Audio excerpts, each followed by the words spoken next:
আব্দুল নূর তুষার, গত কয়েকটা দিন কেমন গিয়েছে বাংলাদেশে সেটা আসলে নতুন করে বলবার কিছু নেই। আমার ধারণা অভিভাবকরা রাতে ঘুমোতে পারেননি। তার মধ্যে নানান ধরনের মিস ইনফরমেশন, ডিসইনফরমেশন, ইনফরমেশন সবকিছু মিলিয়ে বাংলাদেশের মানুষ একটা অস্থির সময় পার করেছে। এত অস্থিরতার মধ্যে আমরা দেখলাম যে সমালোচনার মুখে বাংলাদেশ ব্যাংকের কর্মকর্তা কর্মচারীদের পোশাক প্রসঙ্গ চলে আসলো।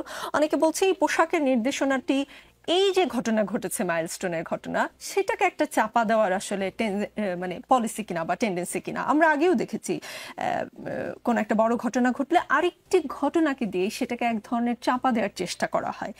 আপনি এরকম কোনো টেন্ডেন্সি দেখেন কিনা? অনেকেই যেটা দেখছে, বা এই পুরো ঘটনাটি আসলে আমরা কিসের মধ্যে দিয়ে যাচ্ছি, কিসের মধ্যে দিয়ে যাচ্ছে বাংলাদেশ? আমরা তো একটা বিষাদময় সময়ের ভেতর দিয়ে যাচ্ছি এবং এই বিষাদ আমাদের কারো নিয়ন্ত্রণের মধ্যে নাই। এটি একটি দুর্ঘটনা এবং এই দুর্ঘটনা কোথায় ঘটবে, কখন ঘটবে, এটা তো আমরা নিয়ন্ত্রণ করতে পারি না এবং এর ক্ষয়ক্ষতি কি হবে এটাও আগে থেকে তো বোঝা সম্ভব না। এই ঘটনাটি যেটি ঘটেছে সেটি মর্মান্তিক এবং এই ঘটনার পেছনের কারণ বিশ্লেষণ করলে দেখা যাবে যে এখানে অনেকের দায় আছে। কিন্তু যে জায়গাটিতে মানুষের সন্দেহ, এই সন্দেহের প্রবণতাটা তৈরি হয়েছে দীর্ঘদিনের একটা প্র্যাকটিসের ভেতর দিয়ে। আমরা বহু বছর ধরে দেখে আসছি যে আগের সরকারও যখন ছিলেন তারা এই কাজগুলি করতেন। একটা ঘটনা আসলে তারা আরেকটা ঘটনা তৈরি করতেন। আপনার নিশ্চয়ই একটা সাপের কথা মনে আছে, কি যেন একটা সাপ, কি ছিল সেই সাপটা? সাধারণত পাওয়া যেত সবখানে, কোবরা, কি কোবরা যেন, রাসেল ভাইপার। হ্যাঁ, এই রাসেল ভাইপার কোথায় এখন? বাংলাদেশের সব জায়গায় রাসেল ভাইপার উঠে যাচ্ছিল, ড্রেনে, চুলায়, মানে সব জায়গায়, বাথরুমের কমোডে, রাজশাহীতে, রংপুরে, ফেনীতে, হ্যাঁ রাসেল ভাইপার। আমাকে অনেকে জিজ্ঞেস করছে রাসেল ভাইপার কি কোনোখান থেকে আসতে পারে কিনা। তো এই যে রাসেল ভাইপারের যে ব্যাপারটা, এটা কিন্তু মানুষের মনে ঢুকে গিয়েছে এবং মানুষ মনে করে যে এরকম অদ্ভুত অদ্ভুত ঘটনা সরকার ঘটায়, কারণ সরকার যদি কোনো কিছুতে বিব্রত হয় তাহলে সেই বিব্রত অবস্থা থেকে দূর করার জন্য এটা একটা সরকারি প্রক্রিয়া। এখন ধরেন বহু বিষয়ে কিন্তু আমরা সরকারকে বিশ্বাস করি না। যেমন ঈদের ছুটিতে যখন আমরা বাড়িতে যাই, সরকার যতই বলুক অনেক ব্যবস্থা নিয়েছে, আমরা ভয় থাকি যে আমরা বাড়িতে যেতে পারবো না, সরকার আসলে কোনোদিন পারে নাই। এরকম ন্যায্য মূল্য নিশ্চিত করা হবে বললে আমরা বুঝি যে সরকার বাজার কন্ট্রোল করতে পারবে না, কারণ আমাদের অভিজ্ঞতা সেটা বলে না। এই একইভাবে এইবারও যে গুজব ছড়িয়েছে বা যে ধারণাটি মানুষ করেছেন, এইটা সত্য না মিথ্যা এটা হয়তো পরে বোঝা যাবে, কিন্তু এই ধরনের ঘটনা ঘটে বলে এবং এইবারও এরকম একটা অদ্ভুত নির্দেশ জারি হওয়ার পরে মানুষের মনে এটা এক ধরনের পুরনো বিশ্বাস আবার জাগ্রত হয়েছে যে না, একই রকম চলছে। এটা আপনি মানুষকেও দোষ দিতে পারবেন না আর সরকারকেও বলতে পারবেন না যে সরকার এটা করেছে, কিন্তু এইরকম নির্দেশ জারি হলে মানুষ এইটাই ভাববে। আমি আপনার কাছে আসছি, আমি আর একটু স্পেসিফিক ভাবে আসলে দর্শকদের উদ্দেশ্য বলি। সমালোচনার মুখে বাংলাদেশ ব্যাংকের কর্মকর্তা কর্মচারীদের পোশাক পরার নির্দেশনাটি প্রত্যাহার করা হয়েছে। এর আগে এক নির্দেশনায় নারী কর্মীদের ছোট হাতা ও স্বল্প দৈর্ঘ্যের পোশাক, লেগিংস পরা বাদ দিতে বলেছিল বাংলাদেশ ব্যাংক। ছেলেদের জিন্স ও গ্যাবার্ডিন প্যান্ট পরিহার করতে বলা হয়েছিল। তো 21শে জুলাই মাইলস্টোন স্কুল অ্যান্ড কলেজে ভয়াবহ বিভীষিকাময় দুর্ঘটনার পর 22শে জুলাই এইচএসসি পরীক্ষা স্থগিতের ঘোষণা আসে রাত 3টায়। সেটাও প্রবল সমালোচনার মুখে আবার পরিবর্তন করা হয়েছে আর কি। স্থগিতের ঘোষণাটা প্রবল সমালোচনার মুখেই স্থগিত করা হয়। দেবপ্রিয় ভট্টাচার্যের যে কথাটা আমি বলছিলাম যে এত নির্দোষ নিরপরাধ নিষ্পাপ সরকার আমি দেখিনি। আপনার চোখে এই সরকার কতখানি নিষ্পাপ? সরকার তো পাপ করে না, কারণ সরকার তো কোনো ব্যক্তি না, ব্যক্তি সমষ্টি।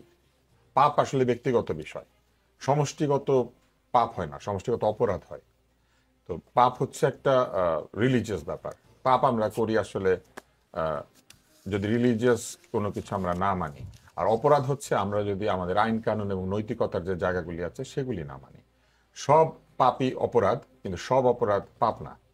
তো আশা করি দর্শকরা সেটা বুঝতে পারবে আমি কি বলেছি। কিন্তু যে ঘটনাটি আপনি বলেছেন, এই যে আদেশটা জারি করা হয়েছে, আদেশটার কিন্তু একটা দীর্ঘমেয়াদী প্রক্রিয়া আছে এবং এই আদেশটার কিন্তু একটা পেছনে দেখার বা একটু বিশ্লেষণ করার জায়গা আছে। আপনি চিন্তা করেন, এই আদেশটা কেউ না কেউ তো জারি করেছে এবং সেটা তো বাংলাদেশ ব্যাংকের ভেতর থেকেই হয়েছে। তার মানে মেয়েদেরকে এই ধরনের চোখে দেখেন এবং পুরুষ সহকর্মীদেরকে এই ধরনের চোখে দেখেন এমন একদল লোক বাংলাদেশ ব্যাংকের মধ্যে আছেন যারা এরকম একটা নির্দেশ লিখতে পারেন। এবং তারপর এটা প্রত্যাহার যখন করা হয়েছে, বলা হয়েছে গভর্নর সাহেব এটাতে অত্যন্ত রুষ্ট হয়েছেন। তার মানে গভর্নর সাহেব জানেনও না যে তার দলবলের মধ্যে এরকম লোক আছেন যারা শালীন অশালীন হাতার দৈর্ঘ্য, কাপড়ের কোয়ালিটি এবং পোশাকের বিবরণী, সেইটা দিয়ে মানুষজনের শালীনতা এবং অশালীনতাকে জাজ করেন। আমি আপনাকে দুইটা উদাহরণ বলি। একটা হচ্ছে গ্যাবার্ডিন। গ্যাবার্ডিন কিন্তু একটা খুবই দামি পোশাক, এবং গ্যাবার্ডিন ব্যবহার করা শুরু হয়েছিল ব্রিটিশ আর্মিতে, এবং এটা ডিজাইন করেছিলেন ওই যে প্রেসার সচিবের যে মাফলার বারবারি, এই গ্যাবার্ডিন দিয়ে ব্রিটিশ আর্মির জন্য পোশাক তৈরি করতো। এর কারণ হচ্ছে গ্যাবার্ডিন ওয়াটার রেজিস্ট্যান্ট। এবং যখন জর্জ ম্যালোরি নামে একজন অভিযাত্রী এভারেস্টে উঠেছিলেন, উনি গ্যাবার্ডিনের কাপড় পরে উঠেছিলেন, কারণ এটা খানিকটা তাপ রোধক। এটার মধ্যে উল এবং কটন দুইটা ব্যবহার করে এটাকে বানানো হয়। তাহলে গ্যাবার্ডিন একটা দামি জিনিস।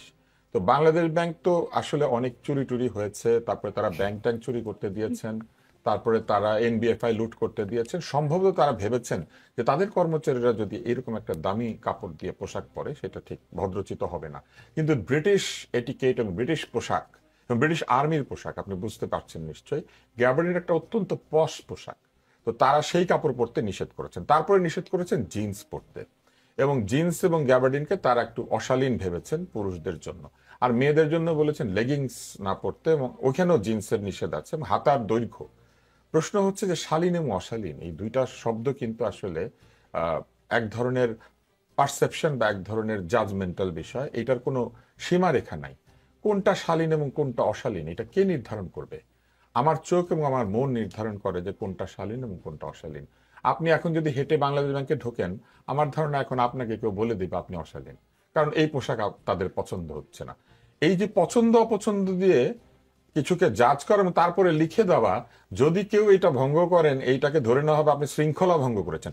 সরকারি চাকরির কোন বিধানে লেখা আছে শৃঙ্খলা ভঙ্গের সঙ্গে কাপড়ের কোয়ালিটিটা সুতি নাকি কটন নাকি উল সেটা দিয়ে শৃঙ্খলা ভঙ্গ হবে? আমার পয়সা না থাকলেও আমাকে কিন্তু একটা দামি কাপড় কিনতে হবে, অথবা পয়সা থাকলেও আমাকে সস্তা কাপড় পরতে হবে। আরো মজার ব্যাপার আছে, ওনারা হিজাব কেমন হবে এটাও বলে দিয়েছেন। সাধারণ কাপড়ের হিজাব করতে হবে। হিজাব কে কিভাবে করবে এটা তো তার নিজস্ব সিদ্ধান্ত। হিজাবও ওনারা ঠিক করে দিবেন কে কিভাবে করবে। তো ওনাদের এখন আসলে শুধু বাকি ছিল অন্তর্বাসটা ঠিক করে দেওয়া, বাকি সব তারা ঠিক করে দিয়েছেন।